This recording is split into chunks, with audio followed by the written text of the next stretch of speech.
Hello everybody and welcome back to Operation Logistics, where we are prepared to implement a strategy camera.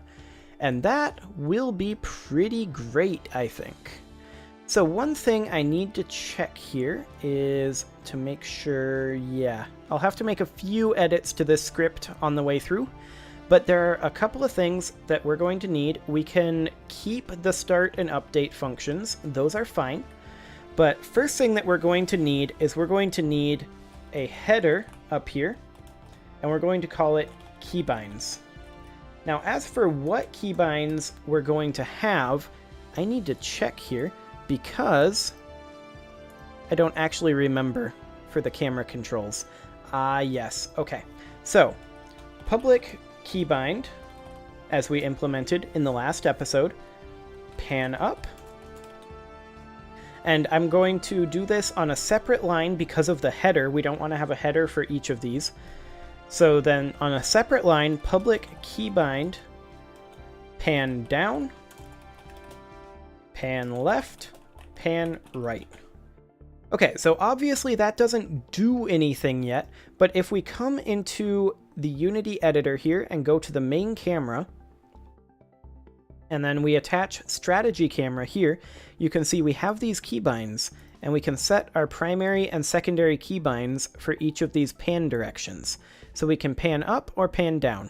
Now we're not doing anything with it yet, obviously, but that's what we're going to do next. Okay, so the next thing we need to do is implement actual panning. So in the update, and I like to do that. It's a personal thing. You don't have to. In the update, first things first, we are going to do camera panning. So, the next thing that we need to do is we need to calculate how fast we want this to pan. So let's go ahead and come on up here. Actually, not in the keybinds. I'm going to, down here, create another header. Header panning controls. And the first thing that we need here is a public float maximum pan speed. And we're just going to default to 100. That'll probably be very, very wrong. But next, let's go for a public float minimum pan speed for 10. And then a public float pan duration 0.1.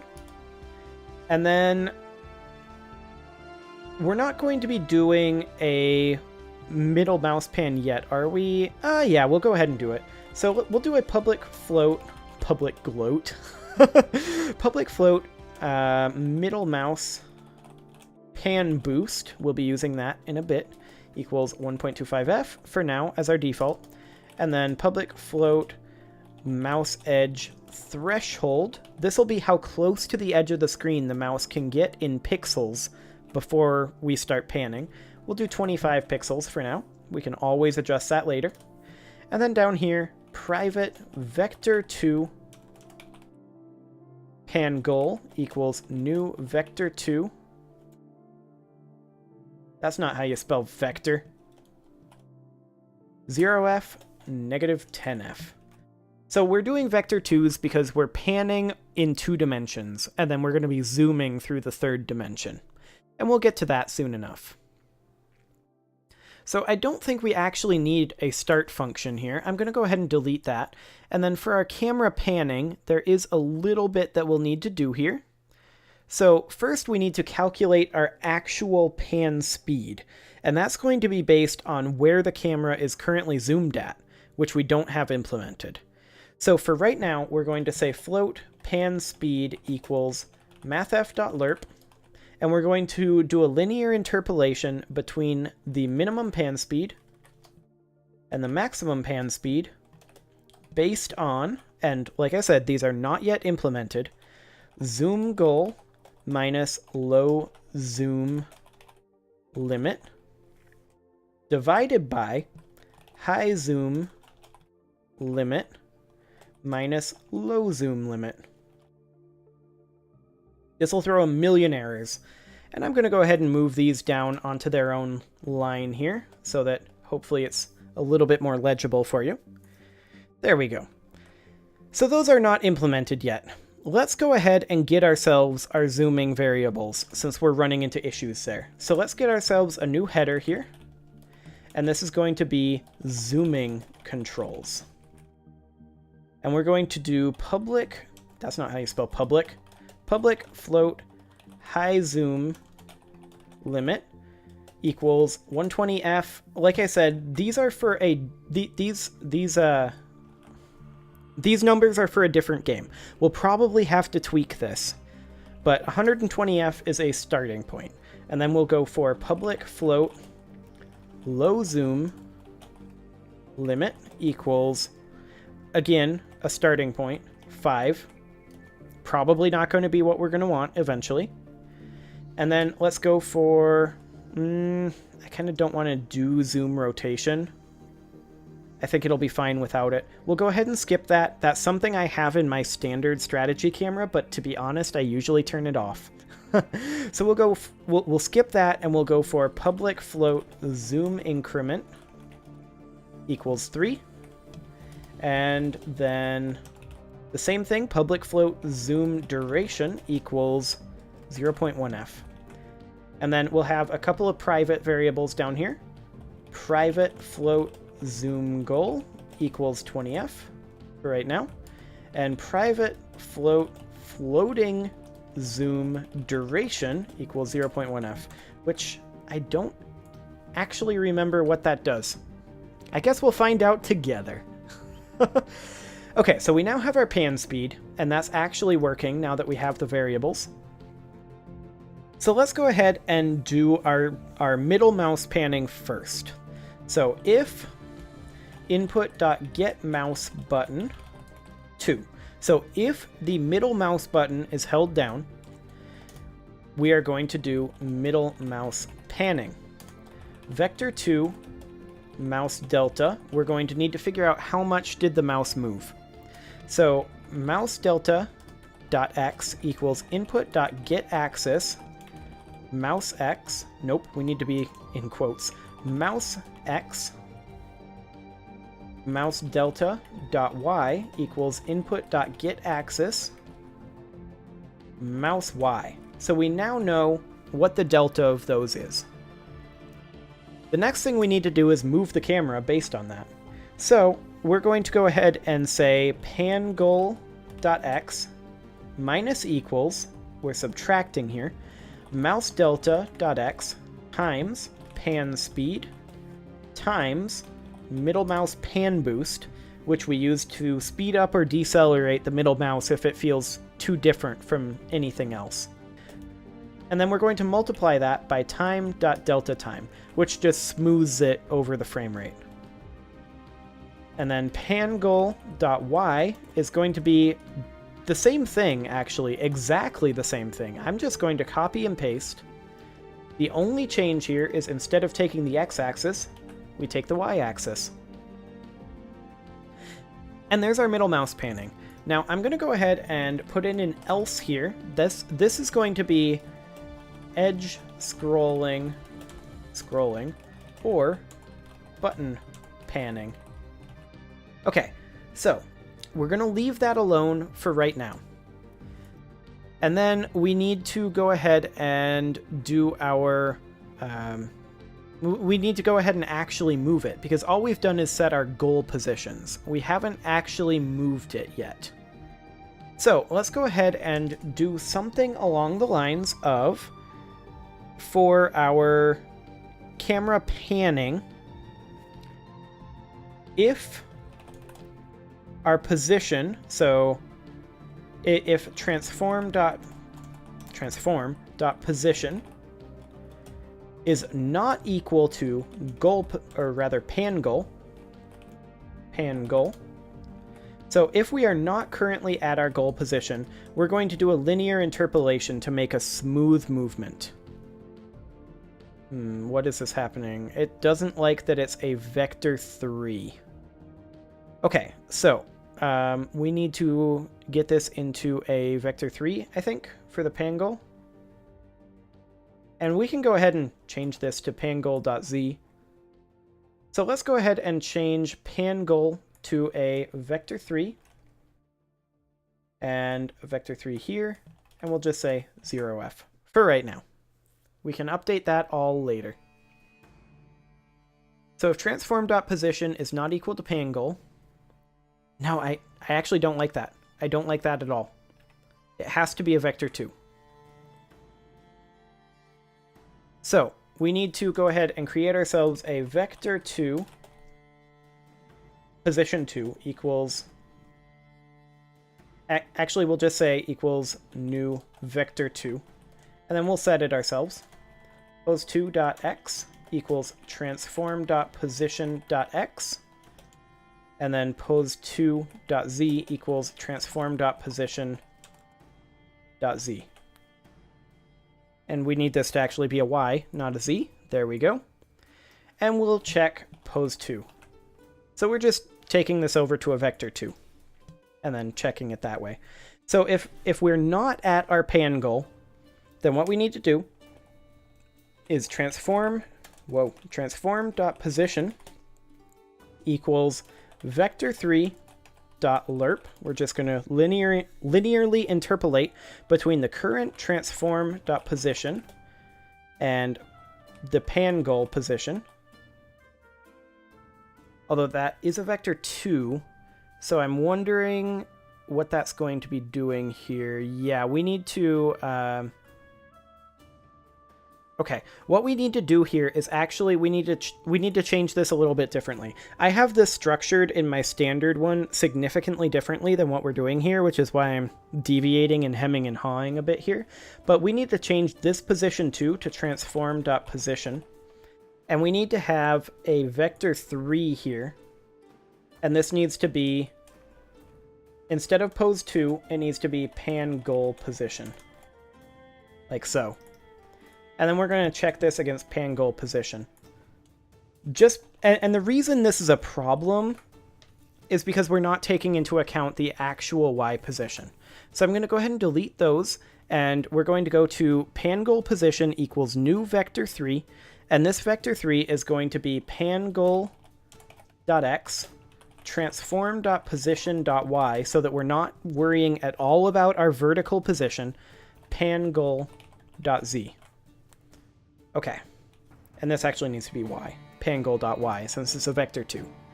So we're going to transform our position from via a lerp from our current position to the pan goal position, and then we're going to do this over a certain time, and that time is going to be 100f times pan duration times time.delta time. I have no idea if those numbers are actually correct. That's what's in my standard script, and I'm going to bring these down over here. There we go. Now it's a bit more legible. So with this, we should now be able to pan with our middle mouse button. Now, we won't be able to pan with every button. Oh, we have a compiler error. What did I do wrong? What did I do wrong? Pangoal.z. Yeah, pangoal.y. There we go. Problem solved. Okay. So now we should be able to pan with our middle mouse button with the camera. Theoretically, anyway. Yeah, look at that. That works great.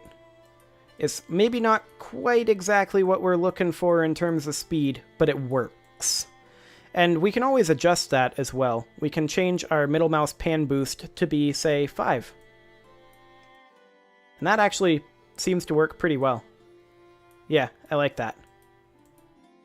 Okay, so there's our middle mouse pan working. I'll bring that back up to 5. Okay, and now we just need to get ourselves edge scrolling or button panning, and that will happen very, very easily, in fact. So let's go ahead and do vector 2 mouse position equals input.mouse position. We need to know where the mouse is, because we need to know if it is near the edge of the screen.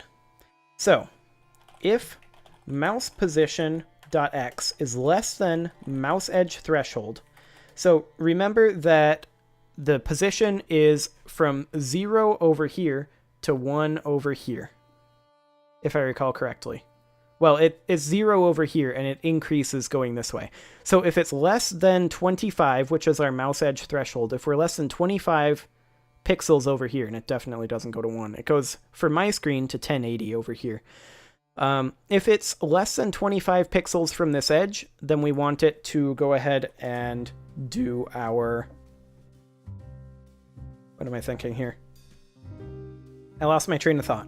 Oh, we want to do pan goal.x minus equals pan speed times time.delta time. So it should now pan if we're going this direction based on our edge. However, we can also very, very easily implement the button panning here as well. So I'm going to use the OR operator, and we're going to say if the mouse position is less than the mouse edge threshold, or if the pan left dot held, if we're holding the pan left button, then we might as well just go ahead and pan left. So that should be left panning working. Now we don't currently have a button assigned here, and I'm going to go ahead and do that. I'm going to assign S, or rather A. I'm going to assign A, and the left arrow to pan left. And theoretically, as we go in here, we should now pan left with the A, and we do, and with the left arrow, and if we move the mouse over to the edge of the screen. Fantastic. Now let's do the same with the other directions as well. So let's go ahead and get ourselves the other directions. Now we can't pan both directions at once, so we might as well do else if mouse position dot x is greater than the screen width minus the threshold.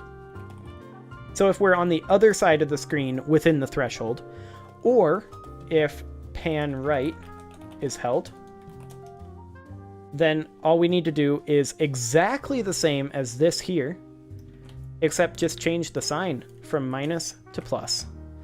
And now we can pan right. And then we're going to do basically the same thing down here. If mouse position dot y, we're now on the y-axis, is less than the mouse edge threshold, or if pan down is held, then I can't type. Then we need to do literally this same thing. So we paste that right back in, pangoal.x minus equals panspeed.time times time.delta time, and we're just going to change this to be y, and it's literally the same thing.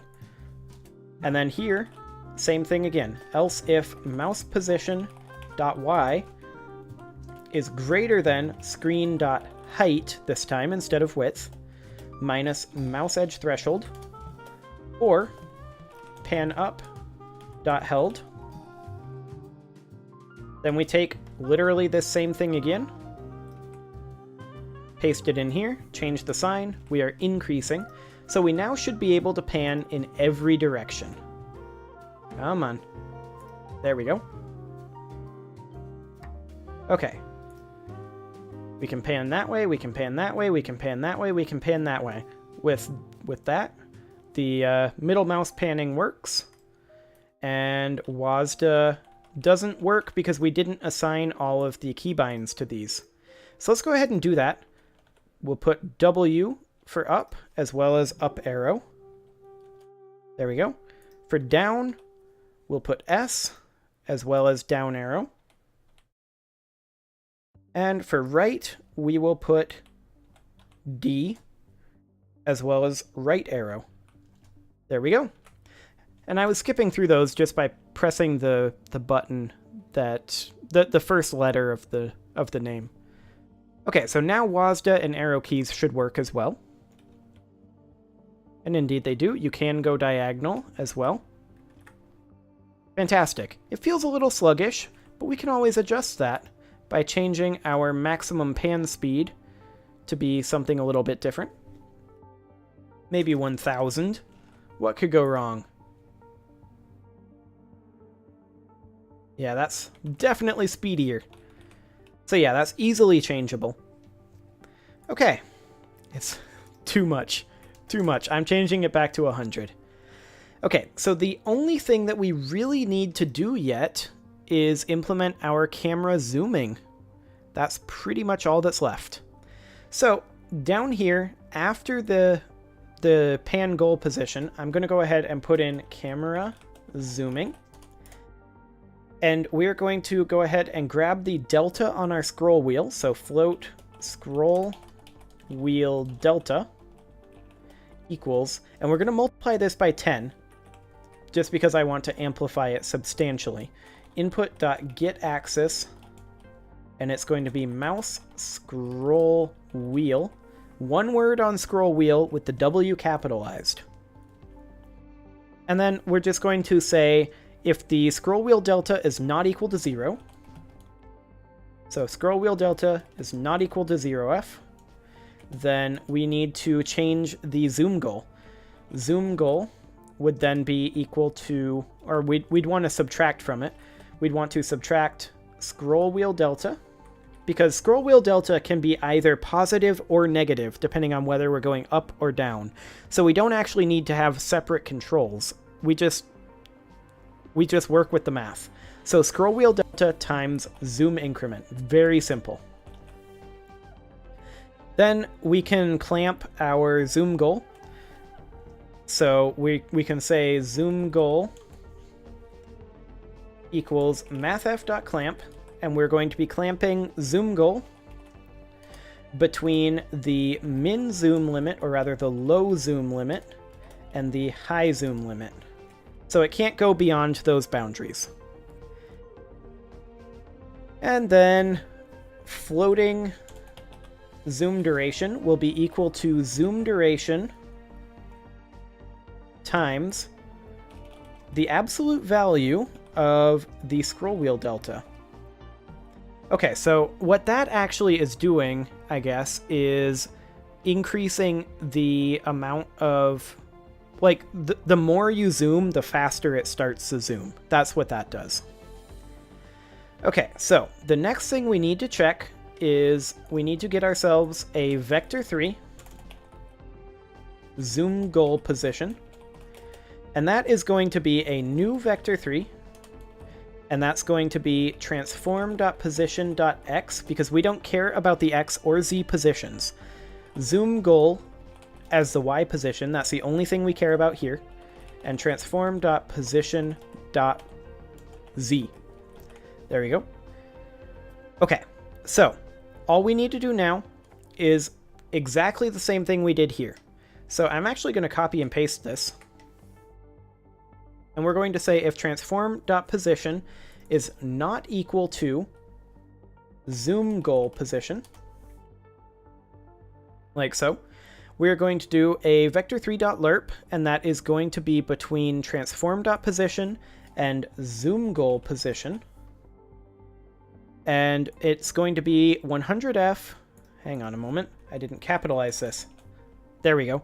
It's going to be the same 100f times, instead of pan duration, it's going to be times floating zoom duration times time.delta time. Okay, now a couple of other things that I wouldn't mind doing right now. This isn't in my normal strategy camera, but I'm gonna toss it in here. Public keybind zoom in, zoom out. Okay. So the next thing that we can do here is implement that. Actually, I'm not even going to do an else. I'm going to say if zoom in dot held, then we can say something along the lines of, I mean, the floating zoom duration would be basically flat, but we can do zoom goal minus equals scroll wheel delta times zoom increment. I think we just ditch that and just go straight to zoom increment. Else if zoom out dot held, zoom goal plus equals zoom increment. I'm not sure if that's, yeah, that'd be correct. That's the correct direction. Okay, so we should be able to zoom in and zoom out now, theoretically. I'm going to go ahead and put in the keybinds for those. We need to not forget those. So for zoom in, I'm not going to do a secondary, but instead I'm going to say that it is it maybe keypad plus that it calls it? Keypad period. Yeah, keypad plus. And then for zoom out, I'm going to say keypad minus. There we go. Okay, so we should be able to zoom in and out with the keypad plus and minus. I mean, oh my. I think we may have gone too far with it. Okay, I know what the problem is. So it should work just fine, I think, with the mouse scroll wheel.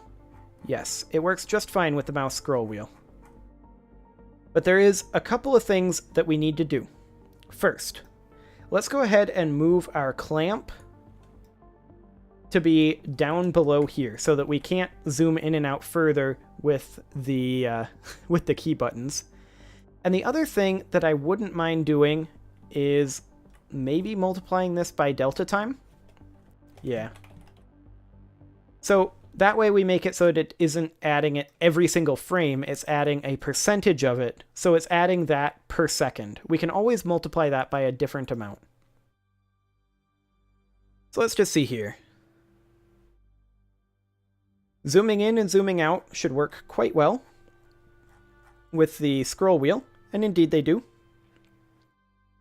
Also, it speeds up your zoom the further out you are, and it slows down your zoom if you're in close, like so. So that's nice, and we can zoom in with these buttons. Zooming out is interestingly much faster than zooming in. That's kind of exciting. I'm not sure what's causing that exactly. Oh, because it's plus equals zoom goal. It needs to be zoom increment. There we go.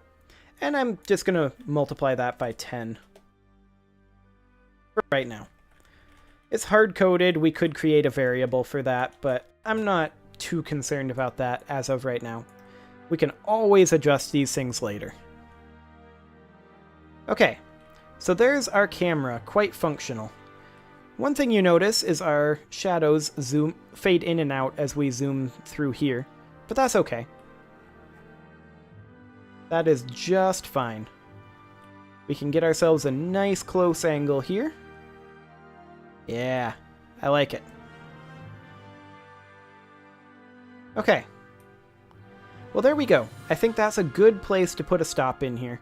Now, one thing we don't have is we don't have any clamps on this camera. It can just go forever, which that's something we might consider adding soon.